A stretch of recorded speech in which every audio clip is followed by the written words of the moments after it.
Hindi na niya ako ipapasya. Bawal naman siya kasi kahapon nakalabas na daw ako.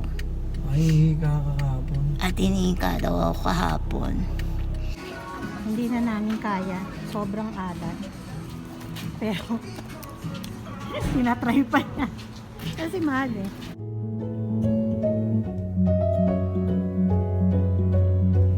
Good morning, it's a Sunday. Magsisimba muna kami ni husband. Tapos pupunta kami dun sa kasamahan niya sa work na malapit dito. Bibigyan namin ng niluto kong ginataan. Yan. Yung masarap na ginataan na madaming sago. Mas marami pa yata yung sago.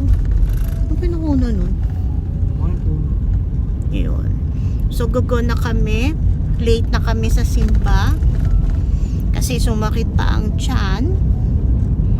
Medyo sumasakit nga yung tiyan ko. Pero kaya naman. Ayun. Hindi ko na alam kung may pupuntahan pa kami after nito. Wala na daw. Hindi na niya ako ipapasya. Bawal naman siya kasi kahapon nakalabas na daw ako. Ay, kakahapon. At hinika daw ako kahapon. Wala naman akong hika ngayon. O siya, bye-bye na. See you later. Ayan, March 30 na. Nakita niyo yung paligid. Pero, hindi na siya mag-snow ngayon. So, mamaya, according sa weather ay, aaraw. At mukhang wala ng snow. Ewan ko next week. May nakalagay doon, 70%. Pero, pag matagal pa, minsan nagbabago pa yun. Yun. So, ganyan pa ang daan namin at malamig lang. Hindi naman ganong kalamig sa labas, naka-hoodie nga lang ako. Wag lang hahangin, yun ang malamig. Okay, malapit na kami.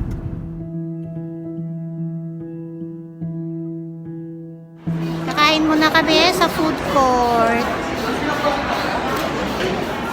Dapat TFC, kaya lang wala kaming rice. So, nag-rice na lang kami dito. Share na kami dyan. Tsaka mahal din KFC, no? Sabi mo, zinger is how much? 16, 17? 16. Ito, this is 17. Share na kami. Salt and pepper chicken, shrimp with zucchini, tapos fried rice. Diyan kami sa Manchuo. Dito kami sa South Center.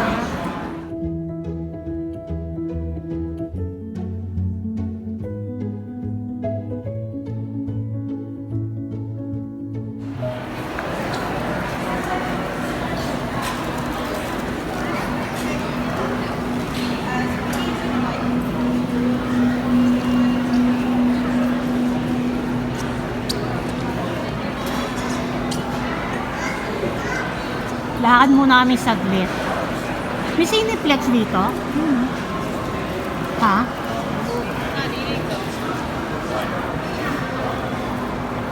Ito yung mas malapit sa amin kesa yung mga Chinook mo. Lalo na yung cross iron ba yun? Ang layo-layo sa amin.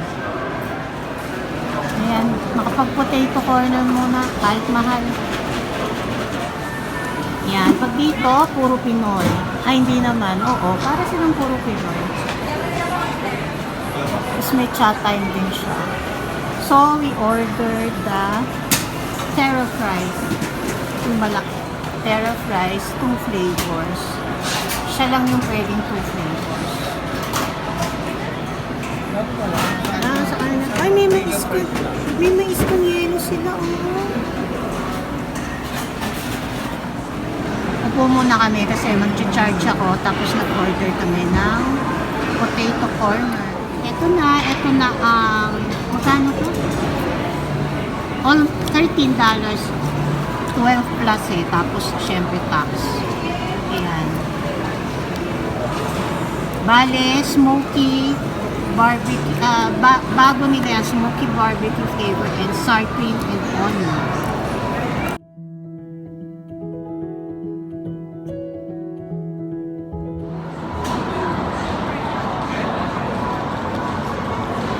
Ito, corno.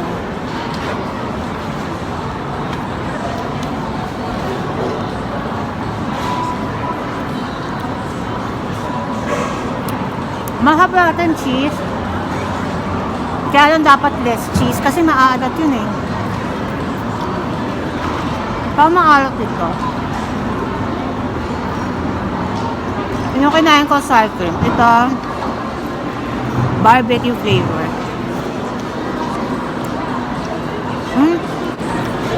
Lasang lace.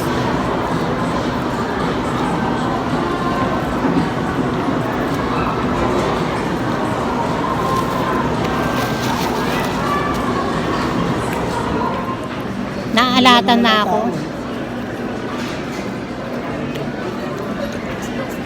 Sana pala, in order namin yung, ano yun, giga. Kasi, ang laki oh. Kaya hindi ako mahilig sa maalat. Well, huli na ang lahat. Andito na. Hindi naman masarap tong kainin mamaya. So, medyo pinipilit talaga. Sana mapilit, pero pipilitin dahil mahal. Okay? Tapos ito, baka magkape-kape lang kami. Hindi na namin kaya. Sobrang alat. Pero, tinatry pa niya. Kasi mahal eh. Kaya lang, goodbye. Kasi hindi na masarap yan mamaya. Lalabas na kami. Dito sana kami sa loob ng Starbucks na magstay. Kaso, puno ng tao. Okay.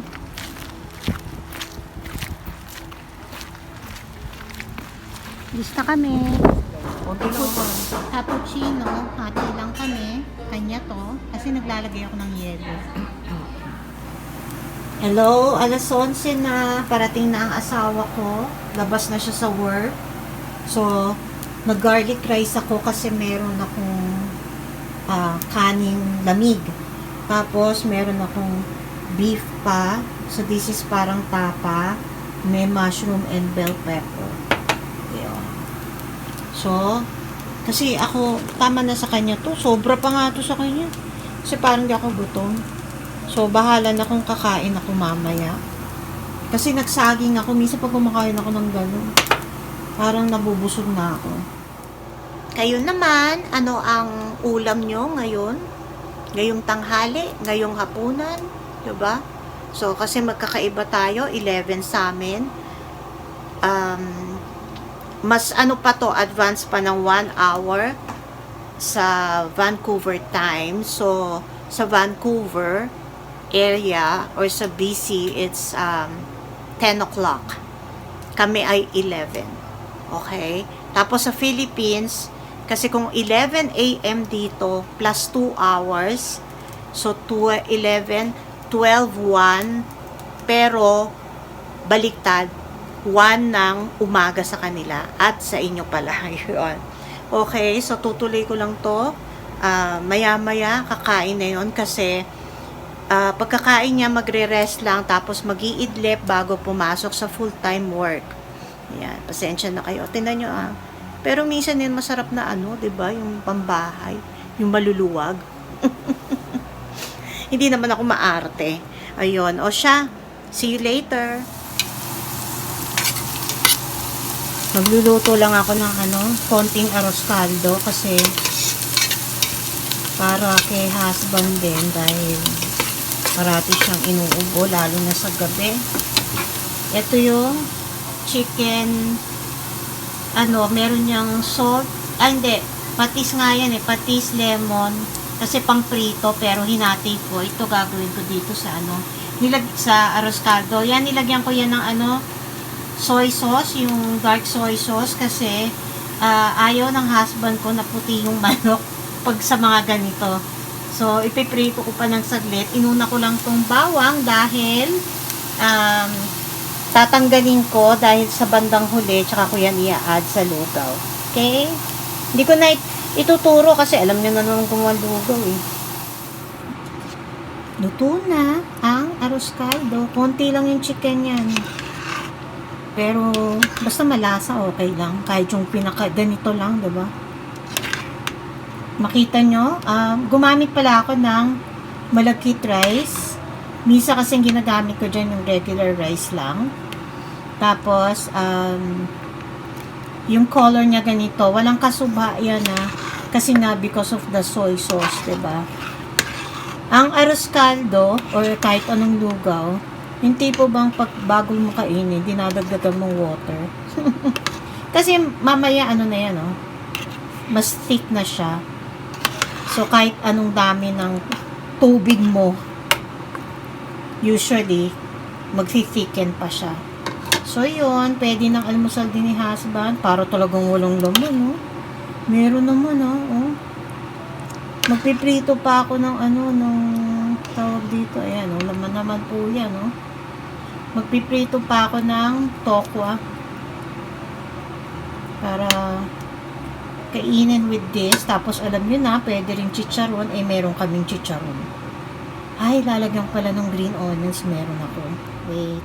Ayan yung green onions. Tapos, monti ko nang makalimutan. Di ba nag-fry ako ng